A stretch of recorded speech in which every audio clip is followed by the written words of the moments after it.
So, welcome you all to this session. And what we'll discuss today is the Nobel Prize in Medicine last year, which was awarded in 2019. So, quite possible that the theory may come in the exam. जो theory है वो exam में आ सकती है और क्यों मिला था और क्या कॉन्सेप्ट है उसके पीछे, तो वो देख लेते हैं क्या है, right? So this is the Nobel prize in medicine 2019, and these three people got this Nobel Prize. तीन लोगों को मिला था. It was awarded for their research in this field, that how cells sense and adapt to oxygen availability. किस तरह से cell जो हमारे बॉडी के होते हैं वो उनको पता लगता है कि बॉडी में या सेल के अंदर ऑक्सीजन कितनी है, क्या वो बिलो रिक्वायरमेंट है या अबव रिक्वायरमेंट है, और उसके बेसिस पे बॉडी रिएक्ट करती है और बॉडी अडेप्ट करती है to the current situation. If let's say oxygen is less in the atmosphere, या किसी ऐसी जगह पर हम हैं जहां पर ऑक्सीजन कम है, तो बॉडी सेल्स कैसे अडेप्ट करेंगे, और अगर ऑक्सीजन बढ़ जाती है या नॉर्मल हो जाती है तो बॉडी सेल्स कैसे अडेप्ट करेंगे, राइट? सो ये है इनकी रिसर्च, और इन तीनों लोगों की रिसर्च बहुत इंपॉर्टेंट है in the field of medicine specially, और जो कि मैं एंड में बताऊंगा the importance of this research and the importance of this research for India even, right? So these three people, William G. Kalin Jr. and Sir Peter J. Ratcliffe and Greg L. Semenza, right? So these three people got the Nobel Prize. And now the question in this whole session is how cells sense and adapt to oxygen availability. किस तरह से जो cells हैं वो oxygen availability को sense करते हैं और उसके अकॉर्डिंग अडाप्ट करते हैं. नाउ फर्स्ट ऑफ ऑल एक बहुत खास बात है कि डिफरेंट एनवायरनमेंट्स में हमारी बॉडी अडेप्ट करती है. लेट्स से एक जगह पे आग लगी हुई है, वहां पे बहुत ज्यादा धुआं है और वहां पे ऑक्सीजन की कमी है, या कार्बन डाइऑक्साइड बहुत ज्यादा है, उसके रिलेशन में ऑक्सीजन बहुत कम है. इस पर्टिकुलर एनवायरनमेंट में आपकी बॉडी कैसे फाइट कर रही है, इस ऑक्सीजन की कमी को लेकर आपकी बॉडी कैसे अडेप्ट कर रही है, और फॉलो थ्रू क्या है इसका, ठीक है? तो ये पहला क्वेश्चन है. Now these people discovered that the cells can sense and adapt to the changing oxygen environment. So first तो जो उनकी बात थी वो ये थी कि किस तरह से ये सेंस करते हैं हमारे सेल्स बॉडी के, और किस तरह से अडेप्ट करते हैं. तो पहला क्वेश्चन उन्होंने ये रेज किया. दूसरा था they identified the molecular machinery, जिसको हम आज डिस्कस करेंगे, that molecular machinery which regulates the activity of genes in the response to varying levels of oxygen.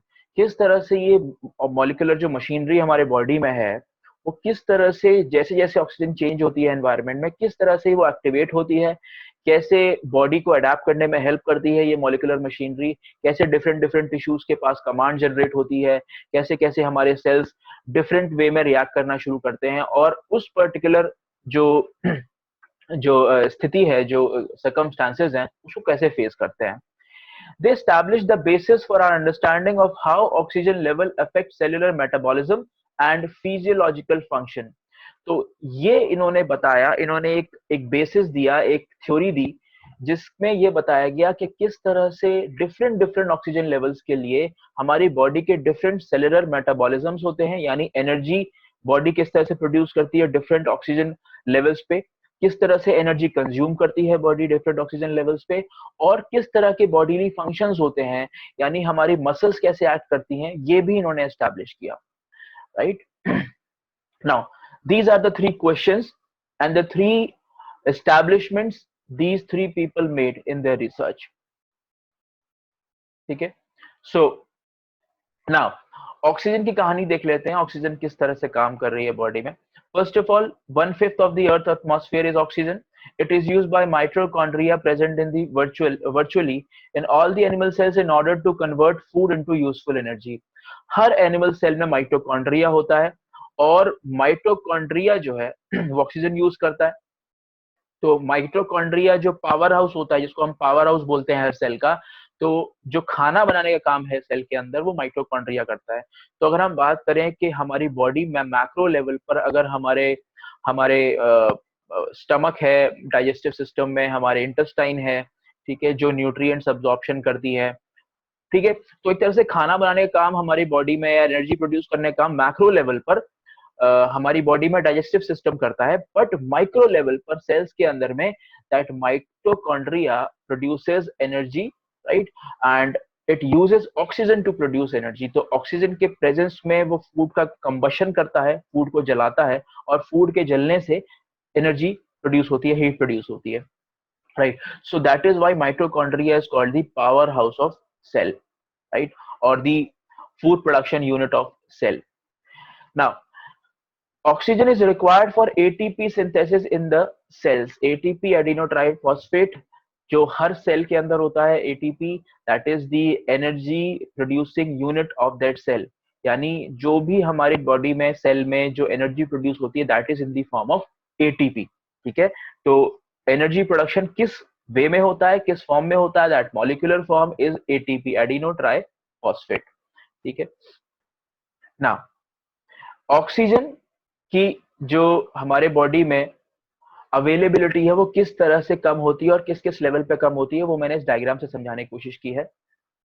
If you can see this diagram, right, so एक आदमी है जो high altitude पे जाता है, right, so this person is going to the high altitude, ये high altitude पे गया, ऊपर पहाड़ पे चला गया। हाई ऑल्टीट्यूड पे the air is thin and the oxygen level is low. Air is thin का मतलब है कि हाई ऑल्टीट्यूड पे जाकर जो डेंसिटी होती है एयर की वो कम हो जाती है, लोअर लेवल्स पे यानी लो एल्टीट्यूड पे डेंसिटी हाई होती है। जैसे जैसे आप ऊपर चलते चले जाएंगे, ऑल्टीट्यूड बढ़ता चला जाएगा, तो जो एयर की डेंसिटी है वो कम होती चली जाती है, बहुत सारे मिनरल्स उसमें से हटने लग जाते हैं, बहुत सारे मॉलिक्यूल्स उसमें से हटने लग जाते हैं, वाटर वेपर इनफैक्ट कम होने लग जाता है। तो ये सारी चीजें जो डेंस बनाती हैं एयर को वो कम हो जाती है, तो एयर थिन बोली जाती है। और ऑक्सीजन लेवल भी लो होने लगता है as we go above the sea level. तो इस पोजीशन पे oxygen level in the blood also decreases, और इस कंडीशन को बोलते हैं हाइपोक्सिया। हाइपोक्सिया का मतलब, हाइपो का मतलब होता है लेस, ऑक्सिया मतलब ऑक्सीजन। तो हाइपोक्सिया का मतलब जब आप हाई एल्टीट्यूड पे जाते हैं तो आपकी बॉडी में भी जो ब्लड ऑक्सीजन होता है वो कम हो जाता है। यानी हमारी बॉडी में ऑक्सीजन कहाँ पे होता है सबसे ज्यादा? आरबीसीज में। हमारी बॉडी में जो आरबीसीज होते हैं, रेड ब्लड सेल्स होते हैं, वो कंटेन करते हैं ह्यूज अमाउंट ऑफ ऑक्सीजन, और वही आरबीसीज पूरी बॉडी में ब्लड में ट्रैवल करते हैं और पूरी बॉडी के हर एक सेल तक, हर एक टिश्यू तक वो ऑक्सीजन पहुंचाते हैं। तो आरबीसी ऑक्सीजन पहुंचाने का पूरी बॉडी में काम करते हैं, ठीक है। तो हाइपोक्सिया का मतलब होता है आरबीसीज के अंदर ऑक्सीजन का लेवल कम हो जाना और ओवरऑल बॉडी में ऑक्सीजन का लेवल कम हो जाना। ना इस हाइपोक्सिया की जो जो कंडीशन है उसको सेंस करने के लिए हमारी किडनीज में स्पेशलाइज्ड सेल्स होते हैं जिनका नाम होता है हार्मोन एरिथ्रोपोटीन। हार्मोन एरिथ्रोपोटीन स्पेशलाइज्ड हार्मोन्स है हमारी किडनी के अंदर, जो हमारी किडनी प्रोड्यूस करती है, जिनको हम ईपीओ भी बोलते हैं, हार्मोन एरिथ्रोपोटीन। अब ये सेंस करते हैं हमारी बॉडी में कि ऑक्सीजन लेवल कम है या ज्यादा है, तो ये कंटिन्यूअसली रीड करते रहते हैं सेल्स को कि कितना ऑक्सीजन है, कितना ऑक्सीजन नहीं है, और उसके बाद बॉडी को कमांड जनरेट करते रहते हैं कि अभी आरबीसीज में उतना ऑक्सीजन है, ठीक है। जैसे ही ईपीओ को ये पता चलता है कि बॉडी में ऑक्सीजन कम है, they increase the synthesis of RBCs, यानी आरबीसी का काउंट बढ़ा देते हैं, सो दैट जितना भी ऑक्सीजन हो वो मैक्सिमम कंज्यूम हो सके। सो जैसे ही किडनी में प्रेजेंट जो हार्मोन्स है एरिथ्रोपोटीन, एरिथ्रोपोटीन इज बेसिकली अ प्रोटीन, ठीक है। आप लोग ये याद रखना, जितने भी एक्टिव सब्सटेंसेस होते हैं हमारी बॉडी में, एक्टिव सब्सटेंसेस जो कंटिन्यूअसली एक्टिव रहते हैं वो सारे प्रोटीन्स होते हैं। एंड विच एवर हार्मोन और विच एनी हार्मोन, मतलब जितने भी हार्मोन्स है बॉडी में सब प्रोटीन्स होते हैं। कोई भी बॉडी में एक्टिव सब्सटेंस जो आई एन से एंड होता है, स्पेशली जो आई एन से एंड होता है, वो सारा प्रोटीन होता है, ठीक है। तो ऐसा नहीं है कि प्रोटीन से वही होते हैं building blocks of our body के जो मसल्स फॉर्मेशन या टिश्यू फॉर्मेशन में हेल्प करते हैं। कोई भी ऐसा substance, hormones, right, enzymes, enzymes भी सारे प्रोटीन्स होते हैं, ठीक है। तो जितना भी जो मेडिकल टर्म्स हैं जो IN से एंड हो रही हैं बॉडी में सब्सटेंसेस हैं, वो सारे क्या है, प्रोटीन्स हैं। ठीक है, तो ईपीओ जनरेट करने वाली है हमारी किडनी, और ईपीओ एक्टिवेट किसको करता है, आरबीसीज को। आरबीसीज का जो नंबर है वो बढ़ा देता है बॉडी में, जिसकी वजह से ऑक्सीजन का जो भी अवेलेबल ऑक्सीजन है वो मैक्सिमम कंज्यूम हो पाती है। ठीक है, ऐसे ही हॉर्मोन्स हमारे कैरोटिड बॉडी में भी होते हैं। कैरोटिड बॉडी हमारे नेक में होती है।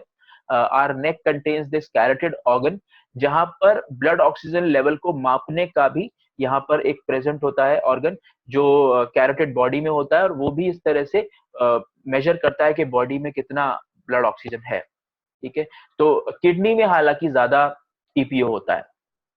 ठीक है ना, अब इससे हो क्या रहा है, ये जो ईपीओ है, अगर इसको पता लग भी गया कि ऑक्सीजन कम है तो ये कर क्या रहा है, राइट। तो अगला जो लेवल है, जो कमांड जनरेट होने का काम है, वो यहाँ पे हम लोग देखेंगे। मैंने दो सेल्स लिए हैं, ठीक है, दोनों सेल्स ऑलमोस्ट सेम बॉडी के सेम सेल्स ही आप मान के चलिए, पर दोनों डिफरेंट डिफरेंट कंडीशंस में है। ये वाला जो सेल है, ये नॉर्मल ऑक्सीजन का सेल है, मतलब इस टाइम पे बॉडी में ऑक्सीजन नॉर्मल है, यानी आप देख पा रहे हैं बहुत सारे ऑक्सीजन के मॉलिक्यूल्स हैं, ये सारे ऑक्सीजन है, बहुत सारी ऑक्सीजन है इस टाइम पे। और यहाँ पर जो ये सेल है, ये लो ऑक्सीजन सेल है, यानी इस टाइम पे ऑक्सीजन बहुत कम है, राइट। सो दोनों में हम कंपैरिजन करके देखेंगे कि हो क्या रहा है, राइट। सो फर्स्ट केस में जो हमारा डीएनए है, दिस पर्टिकुलर डीएनए और दिस इज ऑल्सो डीएनए, जो हमारे डीएनएज हैं वो दोनों अलग अलग तरीके से एक्ट करते हैं। पहले कंडीशन में जो हमारा डीएनए है वो माइटोकॉन्ड्रियल आरएनए प्रोड्यूस करता है, which is of first type. मतलब पहले केस का जो माइटोकॉन्ड्रियल आरएनए है, माइटोकॉन्ड्रियल आरएनए अलग होता है। हमारे जो सेल्स होते हैं उसमें एक हमारा आपका न्यूक्लियस होता है और एक माइटोकॉन्ड्रिया होता है, दोनों में अलग अलग आरएनए काम करते हैं। ठीक है, तो जो माइटोकॉन्ड्रियल आरएनए है वो कुछ इस तरह से प्रोड्यूस करता है प्रोटीन्स। ठीक है, नॉर्मल ऑक्सीजन जब होती है हमारी बॉडी में, तो डीएनए में जो होता है माइटोकॉन्ड्रियल आरएनए, हमारे डीएनए के अंदर माइटोकॉन्ड्रिया, राइट, उसके अंदर जो आरएनए होता है वो इस तरह के प्रोटीन्स प्रोड्यूस करता है, यानी इस तरह के हार्मोन्स या जीन्स प्रोड्यूस करता है। जीन्स भी हमारे प्रोटीन्स ही हैं। ठीक है, तो ये इस तरह के प्रोटीन्स प्रोड्यूस करता है। बट जब ऑक्सीजन कम होता है तो हमारे डीएनए के अंदर जो माइटोकॉन्ड्रियल आरएनए है वो कुछ नए तरीके के प्रोटीन्स प्रोड्यूस करता है। अगर आप ये देख पा रहे हैं, ब्लैक कलर के नए प्रोटीन्स हैं, which is in association with the older proteins. तो पुराने प्रोटीन्स भी हैं और कुछ नए प्रोटीन्स प्रोड्यूस किए गए हैं। Now these particular proteins are actually those enzymes जो कि हमारी बॉडी का कंट्रोल कर रहे हैं। तो यही बताएंगे कि अब, क्योंकि ईपीओ ने तो बता दिया, एरिथ्रोपोटीन ने तो बता दिया कि बॉडी में ऑक्सीजन कम है, बट इसके बाद क्या कमांड कहां से जनरेट होगी कि अब क्या करना है। तो वो ये काम कर रहे हैं, these new proteins will generate that command के अब बॉडी को एक्शन क्या लेना है, right. So we'll move ahead. तो अभी जो जीन 1 है हमारा, जैसे हम देख पा रहे हैं यहाँ पर this particular in this diagram, ये जो रेड वाले हैं ये जीन 1 है, right, and these are gene 2। तो जो नए प्रोड्यूस हुए हैं ये सेकेंड जीन है। ठीक है, अब हम इसको खोल के यहाँ पे देख लेते हैं ये हो क्या रहा है। तो जो जीन 1 है वो पुराने ही जीन्स हैं जो कि नॉर्मल ऑक्सीजन कंडीशन में प्रिवेल कर रहे थे। जीन 2 जो नए जीन्स का सीक्वेंस प्रोड्यूस हुआ है वो हमारी बॉडी में जो अभी अभी हुआ है, उसको हम बोलते हैं ट्रांसक्रिप्शन। जब इस तरह के नए प्रोटीन्स डेवलप होते हैं हमारे माइटोकॉन्ड्रियल आरएनए में, उसको हम बोलते हैं transcription. So information of protein 1 is already there, but information of protein 2 जो नया information generate किया है हमारे दूसरे जो part of protein है हमारे आरएनए के अंदर, वो है information by protein 2। This particular process is called transcription। अब ये transcription बहुत important term है। Why? Because ये transcription ही control करती है कि जो हमारे बॉडी में अब जो डिसीजन होने वाला है कि ज्यादा आरबीसीज प्रोड्यूस करने हैं, वो ये ट्रांसक्रिप्शन से ही पता लगता है। यानी transcription is that decision making process in the body, जहां से ये पता लगेगा कि अब हमें कितना आरबीसी प्रोड्यूस करना है। आरबीसी कहां पे प्रोड्यूस होते हैं? RBCs are produced in bone marrow. You all must be knowing, bone के अंदर एक सेमी सॉलिड टाइप का सब्सटेंस होता है, that is called bone marrow, वहीं पे हमारे आरबीसीज प्रोड्यूस होते हैं। तो ये जो ट्रांसक्रिप्शन है ये बेसिकली ऑर्डर जनरेट करता है कि अब हमको आरबीसीज ज्यादा प्रोड्यूस करने हैं, तो ये सारा ऑर्डर जाता है बोन मैरो के पास थ्रू एंजाइम्स, और बोन मैरो तुरंत आरबीसीज का प्रोडक्शन बढ़ा देता है। Cells can have many such transcription factors to control the expression of genes. ऐसे बहुत तरह के ट्रांसक्रिप्शंस होते हैं हमारी बॉडी में, सिर्फ ऑक्सीजन को लेकर ही नहीं होते हैं, बहुत तरह के बॉडी डिसीजंस लेते हैं। जब भी हम किसी नए एनवायरनमेंट में एंटर करते हैं, हमारी बॉडीज में एंटीबॉडीज का बनना, हमारी बॉडीज में नए तरह के लेट्स से क्या बोलते हैं बिल्डिंग ब्लॉक्स बनना, हमारी बॉडी में रिप्रोडक्टिव हार्मोन्स का बनना, ये सारी चीजें ट्रांसक्रिप्शन के तहत होती हैं, बॉडी की जो डिसीजन मेकिंग प्रोसेस होती है उसके तहत होती है। अब इसमें एक फैक्टर इंपॉर्टेंट है विच इज ट्रांसक्रिप्शन फैक्टर। तो ये एक स्विच की तरह होता है, एक स्विच की तरह होता है, ऑन और ऑफ, राइट। सो एक स्विच है ऑन ऑफ जिसको हम ट्रांसक्रिप्शन फैक्टर बोलते हैं। जब भी हमारी बॉडी में नॉर्मलसी से अलग कुछ होगा तो हमारा ये ट्रांसक्रिप्शन फैक्टर ऑन हो जाता है, यानी हमारे बॉडी में जो हमारा डीएनए है उसके अंदर एक ऑन स्विच होता है, जो जैसे एक्टिवेट होता है उसके बाद हमारी बॉडी में उसके तहत जो भी नया सिचुएशन आया उसके तहत एक्शन बॉडी जनरेट करना शुरू करती है, एक ऑर्डर जनरेट करना शुरू करती है। तो transcription factors is a kind of switch genes. हमारे जीन्स जो सीक्वेंस होते हैं उसमें एक स्विच जीन भी होती है जो स्पेशल काइंड ऑफ सिचुएशन में एक्टिवेट हो जाती है, ठीक है। तो इसको हम बोलते हैं transcription factor, right. Now transcription factor क्या क्या ध्यान रखता है? ट्रांसक्रिप्शन फैक्टर पहली चीज ध्यान रखता है कि जो राइट टाइम पे हमारे बॉडी में उस तरह के ऑर्डर्स जनरेट हो, उस तरह की कमांड जनरेट हो, राइट। दूसरी चीज, वो कमांड राइट सेल में जनरेट हो, यानी बोन मैरो में अगर ऑर्डर को पहुंचना है या जो कमांड जनरेट की है ट्रांसक्रिप्शन से वो बोन मैरो पे ही पहुंचे, कहीं और ना पहुंच जाए। दूसरा, रिक्वायर्ड अमाउंट में वो डेटा वहां पहुंचना चाहिए, राइट। सो हमारी बॉडी में अगर आपको पता हो तो डीएनए एक तरह का पेन ड्राइव होता है, ठीक है, उसके अंदर बहुत सारा डेटा होता है। तो ऐसा ही जो ऑर्डर्स भी होते हैं वो भी उसी डेटा की तरह जाते हैं, यानी जो कमांड भी होती है वो इन्फॉर्मेशन की तरह ही ट्रैवल करती है बॉडी में। तो ट्रांसक्रिप्शन फैक्टर जो एक स्विच है वो तीन चीजों का ध्यान रख रहा है कि राइट टाइम पे ऑर्डर जनरेट हो, राइट सेल के लिए ऑर्डर जनरेट हो, और राइट अमाउंट में हमारा डेटा जो है या जो जनरेट हुआ है ऑर्डर वो राइट अमाउंट में जनरेट हो, ठीक है। अब इसमें रिसर्चर्स ने क्या किया, रिसर्चर्स ने डिफरेंट एनिमल्स पे इस तरह के एक्सपेरिमेंट्स किए, और एक एनिमल जैसे हमने देखा अभी उसमें एक पीटर है जो रिसर्चर है, उन्होंने माइस पे एक्सपेरिमेंट किया, यानी चूहों पे उन्होंने एक्सपेरिमेंट किया। चूहों को अलग अलग ऑक्सीजन के एनवायरनमेंट में रखा और फिर उन्होंने चूहों के ट्रांसक्रिप्शन फैक्टर को और ट्रांसक्रिप्शन जीन्स को चेक किया कि उसमें क्या क्या चेंज आ रहा है, ठीक है। सो जो पीटर है उन्होंने माउस पे ये एक्सपेरिमेंट किए थे और उसके बाद उन्होंने ट्रांसक्रिप्शन फैक्टर्स का पता लगाया। They started searching for the transcription factor which regulates the expression of hormone erythropoietin. तो ट्रांसक्रिप्शन फैक्टर ही, राइट, ट्रांसक्रिप्शन फैक्टर ही ये बताएगा कि एरिथ्रोपोटीन कितना बताएगा कितना ऑक्सीजन का लेवल होना चाहिए और कितना आरबीसी प्रोड्यूस होने चाहिए, बिकॉज ट्रांसक्रिप्शन फैक्टर वो पहला इंफॉर्मेशन जनरेटिव हार्मोन है जो ये बता रहा है कि बॉडी में ऑक्सीजन कम हो गई है। तो जो ट्रांसक्रिप्शन फैक्टर है वो डायरेक्टली लिंक्ड रहता है हमारे एरिथ्रोपोटीन हार्मोन से, एपीओ से। दे discovered a special hypoxia inducible factor for this. तो जो यहाँ पर मैंने जैसे बताया बहुत तरह के ट्रांसक्रिप्शन फैक्टर्स होते हैं, यहाँ पर जो ट्रांसक्रिप्शन फैक्टर काम कर रहा है उसको उन्होंने नाम दिया HIF। तो this special kind of switch which is just working for the action which determines the level of oxygen or RBCs in the body is basically HIF। तो ट्रांसक्रिप्शन फैक्टर बहुत तरह के होते हैं, सिर्फ ऑक्सीजन के लिए नहीं होता है, बट ये वाला जो उनको मिला इसको उन्होंने नाम दिया HIF। तो ये आप पीटी के लिए थोड़ा सा इंपॉर्टेंट हो सकता है बिकॉज उनका जो रिसर्च का बेसिस है पूरा, जो स्पेशल ट्रांसक्रिप्शन फैक्टर उन्होंने ढूंढ के निकाला वो HIF ही था, ठीक है। और दूसरी चीज इंपॉर्टेंट है पीटी के लिए, हार्मोन एरिथ्रोपोटीन में पूछ सकता है कहाँ पे प्रोड्यूस होते हैं, तो यू कैन आंसर किडनी में या कैरोटिड बॉडी में, ठीक है। अब इसके बाद हाइपोक्सिया इंड्यूसिबल फैक्टर क्या करता है, ईपीओ जो जीन्स हैं, जो ईपीओ हमारा हार्मोन्स हैं, उनको एरिथ्रोपोटीन बनाने को बोलता है। जैसे ही एरिथ्रोपोटीन ज्यादा बनता है उसके बाद क्या होता है, बॉडी को कमांड मिल जाती है कि भाई अब हमको आरबीसीज बनाने हैं। When O2 levels are high, the alpha subunit of HIF gets hydroxylated for pro or pro OH और decreased। इसमें ज्यादा जाने की जरूरत नहीं है, मैं सिर्फ इतना बता देता हूं कि EPO सॉरी, जो हमारा ट्रांसक्रिप्शन है, ट्रांसक्रिप्शन फैक्टर जो हमारा HIF है, उसकी एक सब यूनिट है 1 अल्फा।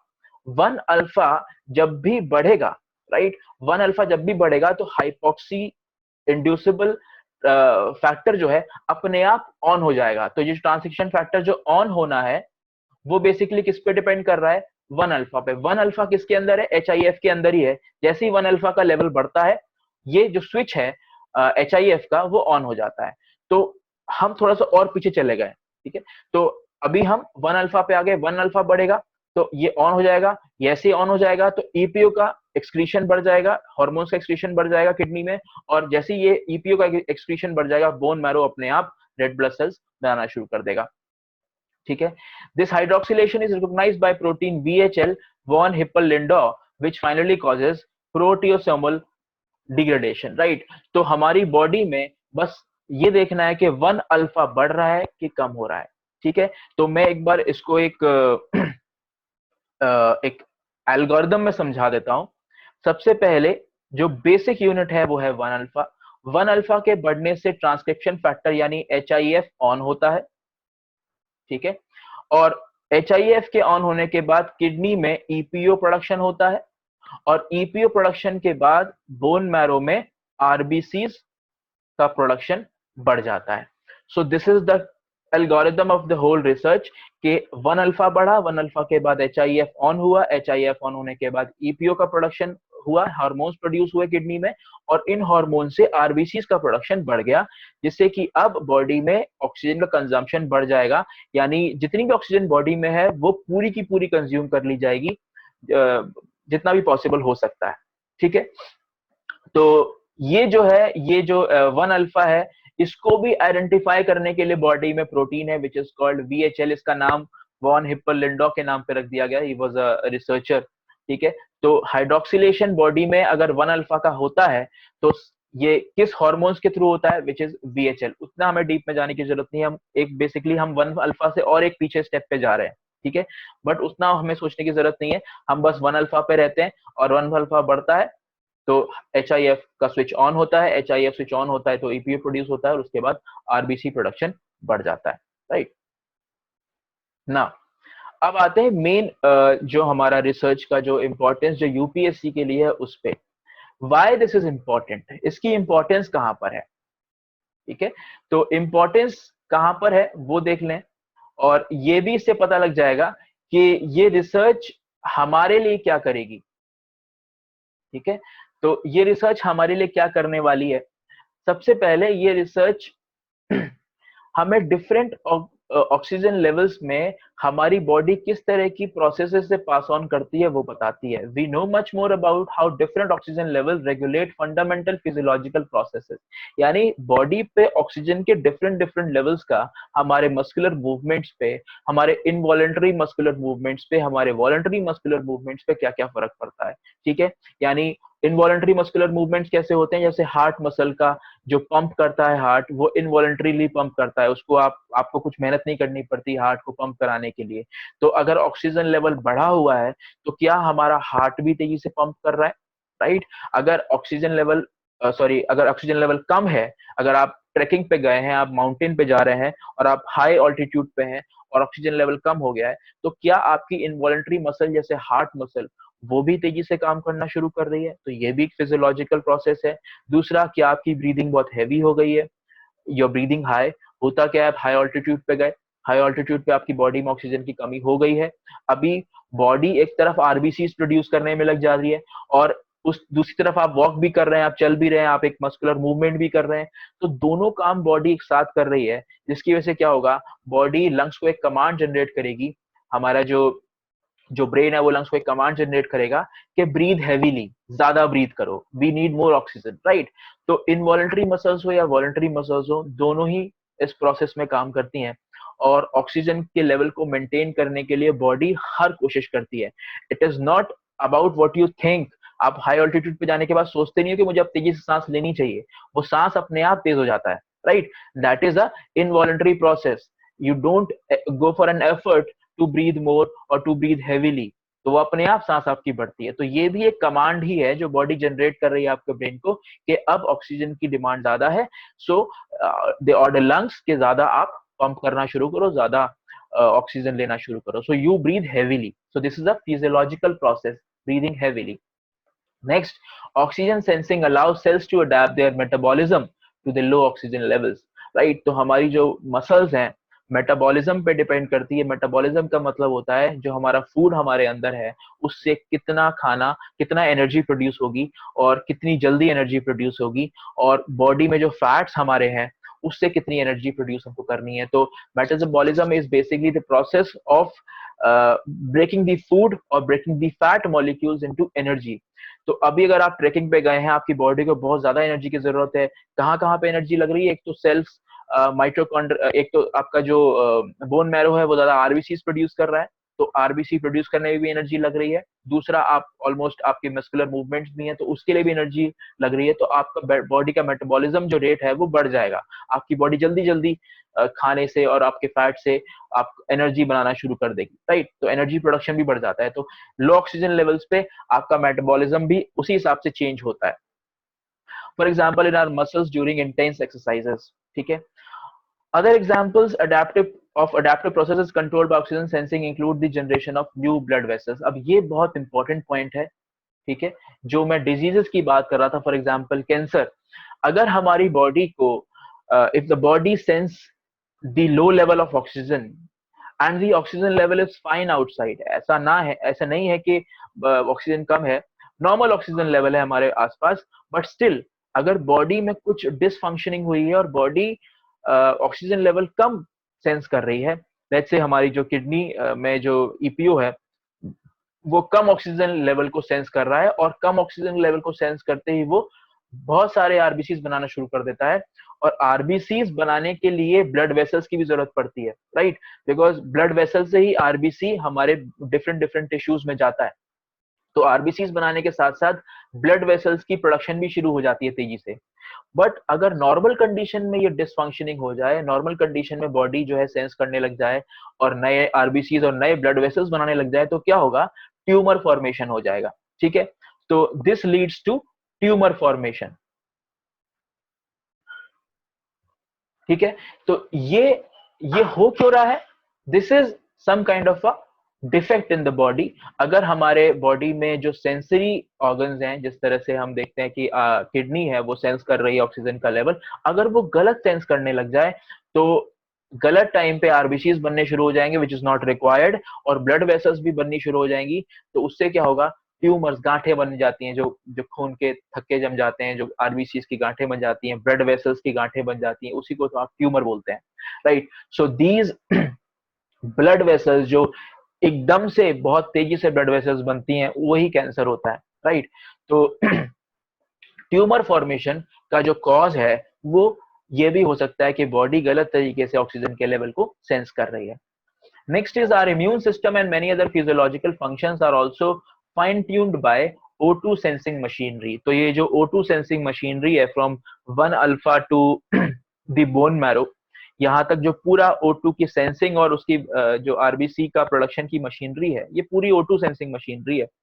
तो अगर O2 सेंसिंग मशीनरी हमारी सही काम नहीं कर रही है, हमारे गलत टाइम पे वो ऑक्सीजन लेवल को सेंस कर रही है, या फिर हमेशा ऑक्सीजन लेवल को कम ही बता रही है भले ही ऑक्सीजन लेवल हाई हो बाहर, तो उस टाइम पे क्या होता है? आपकी इम्यूनिटी भी खत्म होने लग जाती है, बिकॉज अननेसेसरीली आपकी बॉडी आरबीसी प्रोड्यूस करने लग जाती है, जिसकी वजह से आपकी जो एनर्जी है वो सारी आरबीसी प्रोड्यूस करने में चली जाती है, and you lose weight, you lose immunity, you lose energy in the body, right? कुछ लोगों का होता है कि बहुत ज्यादा they consume food but still they don't grow, उनकी ग्रोथ नहीं होती है, मस्कुलर ग्रोथ नहीं होती है।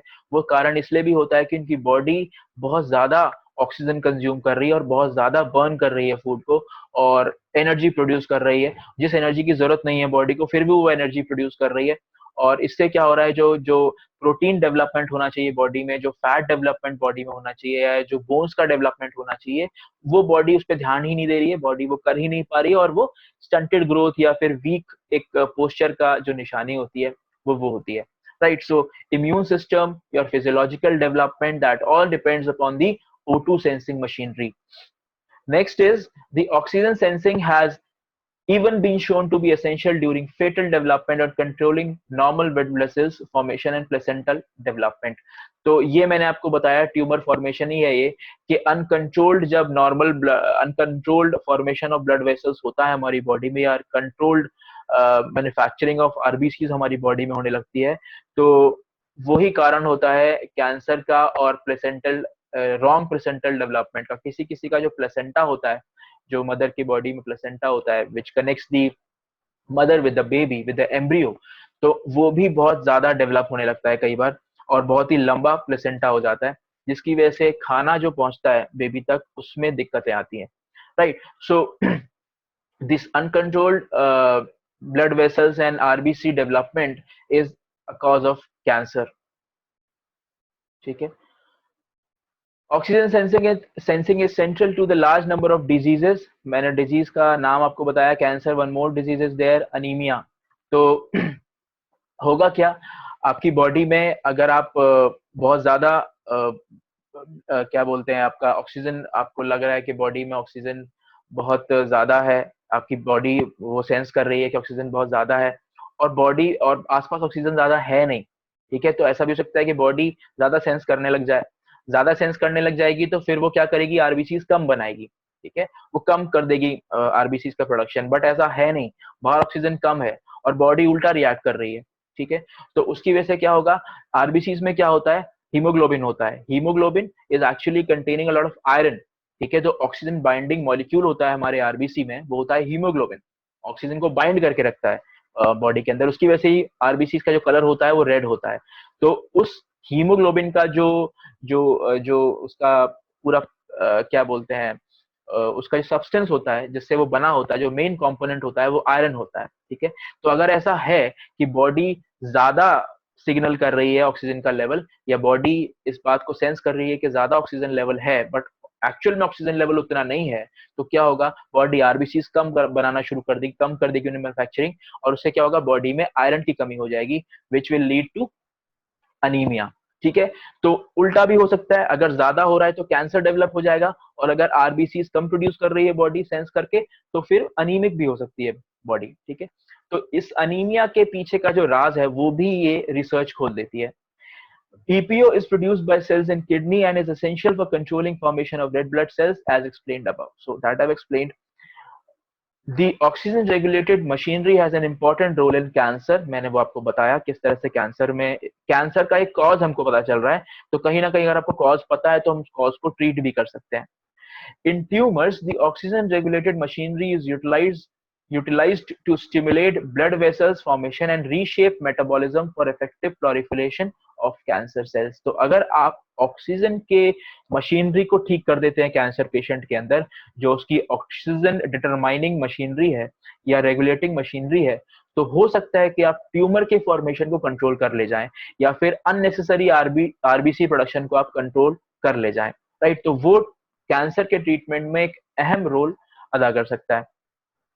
Next, the intense ongoing efforts are focused on developing drugs that can interfere with different disease states by either activating or blocking the oxygen sensing machinery. तो बहुत सारे efforts इस टाइम पे चल रहे हैं ऑक्सीजन कैंसर के केस में भी, अनीमिया के केस में भी, और भी बहुत सारे डिजीजेस हैं जो अनकंट्रोल्ड फॉर्मेशन ऑफ आरबीसीज या uncontrolled formation of blood vessels की वजह से हो रहा है, राइट? तो उन सबके कंट्रोल के लिए, उन सबके रेगुलेशन और ट्रीटमेंट के लिए रिसर्च चल रही है ऑल ओवर द वर्ल्ड, और इसमें सबका ध्यान एक ही तरफ है, how to regulate that oxygen regulating machinery and how to treat the deformed or faulted oxygen regulating machinery if there is a faulted oxygen machinery regulating machinery in the body. अगर ऐसी कोई बॉडी में dysfunction है जिससे कि body सही oxygen का पता नहीं लगा पा रही है, तो यहाँ पर वो सारी बीमारियों का कॉज हो सकता है, इम्यूनिटी कम होना भी, और अनीमिया, आयरन की कमी, या आयरन बहुत ज्यादा है बॉडी में। तो बहुत सारे इसके बाद, इस रिसर्च के आने के बाद, बहुत सारे जो सीक्रेट्स हैं, जो मिस्ट्रीज हैं, वो खुल सकती हैं, right? So this was it. And I hope this is very clear to you all